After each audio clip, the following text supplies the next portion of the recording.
औषध नाही, इंजेक्शन नाही, आता ऑपरेशन शिवाय पाठ आणि मानेच्या दुखण्यापासून आराम मिळवा. NC wellness centre, Naval petrol पंपासमोर, रेल्वे लाईन, सोलापूर. सोलापूर शहरातील रुग्णालयांमध्ये 1 ते 1.5 वर्षांपूर्वी प्रसूती झालेल्या तब्बल 35 बालमाता आता उजेडात आल्या. हा विषय राज्य बाल हक्क आयोगाने गांभीर्याने घेतला. दुसरीकडे शहर पोलिसांनाही थेट बालमातेच्या पतीविरुद्ध पोक्सो अंतर्गत तर तिच्या माहेर सासऱ्यांविरुद्ध बालविवाह प्रतिबंधक कायद्यानुसार गुन्हे दाखल केले आहेत. त्यात ज्या रुग्णालयांनी माहिती लपवली तेथील तत्कालीन वैद्यकीय अधिकाऱ्यांवरही गुन्हे दाखल केले आहेत. या पार्श्वभूमीवर रुग्णालये जबाबदारी घेत आहेत. आता प्रसूतीपूर्व तपासणीसाठी आलेल्या गर्भवतींकडून रुग्णालय वयाचा पुरावा घेत आहेत.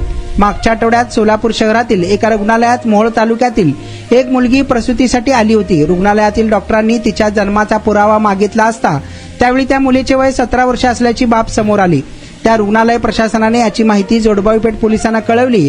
पोलिसांनी कागदपत्रे तपासून मोहोळ पोलिसांकडे हे प्रकरण पाठविले आहे. 8 दिवसातून असे 1-2 प्रकार रुग्णालयाकडून पोलिसांना कळवले जात असल्याचे पोलीस अधिकाऱ्यांनी सांगितले. बालमातांचा प्रकार समोर आल्यावर शहरातील अनेक दवाखान्यातील तत्कालीन वैद्यकीय अधिकाऱ्यांवर गुन्हे दाखल होत असल्याने दवाखाने आता प्रसूतीसाठी किंवा तपासणीसाठी आलेल्या मुलीचा जन्माचा पुरावा मागत असल्याचेही पोलीस अधिकाऱ्यांनी सांगितले आहे.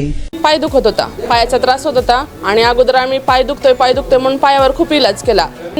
NC वेलनेस सेंटरला भेट दिली. त्यांच्या ट्रीटमेंटनी मी अगदी आता 100% पूर्ण बरी आहे. आणि मला बरेच दिवसापासून मानेचा आणि पाठीचा खूप त्रास होत होता. मी आता कुठली ट्रीटमेंट घ्यावं ह्या संदर्भात मी एनसिस ह्यांचे व्हिडिओ बघितले. इथे आल्यानंतर मला सरांनी आणि निकिता मॅडमनी ह्याच्याबद्दल जी काही माहिती दिली त्याच्यानुसार मी इथे ट्रीटमेंट घ्यायला सुरुवात केलेली आहे.